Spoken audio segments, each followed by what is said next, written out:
Devant tout ce beau monde, la commissaire européenne va être très claire. Selon elle, si l'Europe veut exister et sortir de la crise, les nations doivent obéir à Bruxelles. Il faut lentement mais sûrement comprendre qu'il n'y a plus de politique intérieure nationale. Qu'il n'y a plus de politique intérieure nationale. Il n'y a plus que des politiques européennes qui sont partagées dans une souveraineté commune.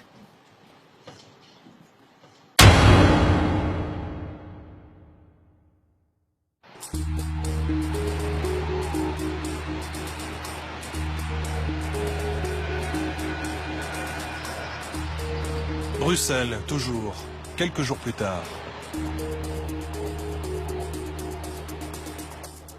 Les huissiers ont rangé leurs uniformes. Les limousines sont au garage. Les chefs d'État sont partis. Les journalistes aussi. La capitale de l'Europe reprend sa routine. Voilà. Allez. Moi, je suis toujours là. Bonjour. Ça va bien? C'est l'heure des nouveaux maîtres de Bruxelles. Comme Michel Barnier, ancien ministre de Jacques Chirac et de Nicolas Sarkozy, aujourd'hui commissaire européen chargé du marché intérieur et des services. Pour cette fonction, il est payé 20 667 € par mois, près de 2 fois ce que gagne François Hollande. Bonjour, ça va Michel? Ce matin, Michel Barnier retrouve les autres commissaires européens pour la réunion du collège, l'équivalent du Conseil des ministres en France. À ses côtés, les autres commissaires, de parfaits anonymes, pour la grande majorité des citoyens français. Et pourtant, ils disposent d'un pouvoir réel sur notre vie quotidienne. Voici le Belge Karel de Gucht, commissaire au commerce. De la voiture Peugeot à la vaisselle en céramique, en passant par les briquets, il a le pouvoir de protéger ou non les produits made in France, en taxant ou pas la concurrence internationale.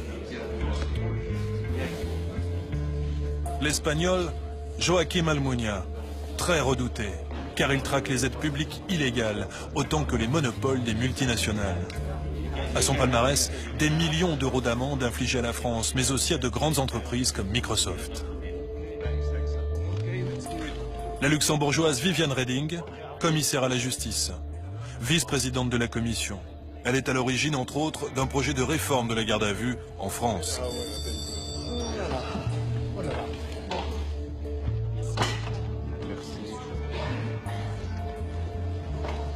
Les commissaires européens sont au nombre de 27, un par pays. Ils sont nommés pour 5 ans par les chefs d'État et de gouvernement. Au fil des crises, les États européens ont transféré de plus en plus de pouvoir à ces commissaires. Sur le contrôle des budgets nationaux tout d'abord, mais aussi sur la conception de nouvelles lois. Les commissaires européens, ces super ministres anonymes, sont devenus les puissants de l'Europe. Nous sommes dans le rôle de facilitateur. Nous faisons des propositions avec le collège dont je fais partie, qui généralement se trouve, grâce à la collégialité, pas très loin, le plus près possible du centre de gravité de l'intérêt général européen. Clairement, quand vous êtes commissaire européen, dans le rôle d'un ministre européen, entre guillemets, vous êtes au milieu du jeu européen. Vous n'êtes pas seulement du côté d'un pays, avec ses idées, ses propositions.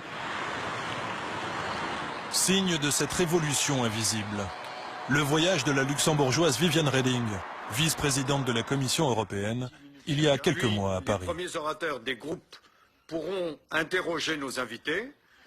Invitée dans une annexe de l'Assemblée nationale par les députés français, Reding est venue évoquer les méthodes de contrôle de nos finances publiques. Nous passerons à une phase de questions spontanées.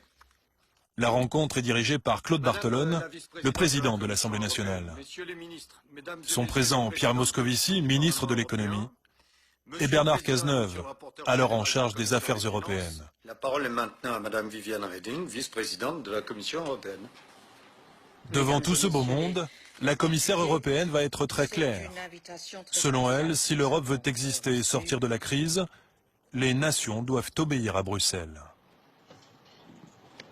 On a perdu beaucoup de temps. On a perdu 10 ans pendant lesquels on n'agissait pas parce qu'on ne voyait pas la nécessité d'agir en commun. Et il est grand temps de refaire ce temps perdu parce qu'on a vu ce que ça nous coûtait de ne pas avoir mis en place les instruments nécessaires à pouvoir intervenir.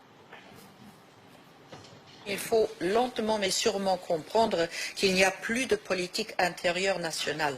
Il n'y a plus que des politiques européennes qui sont partagées dans une souveraineté commune.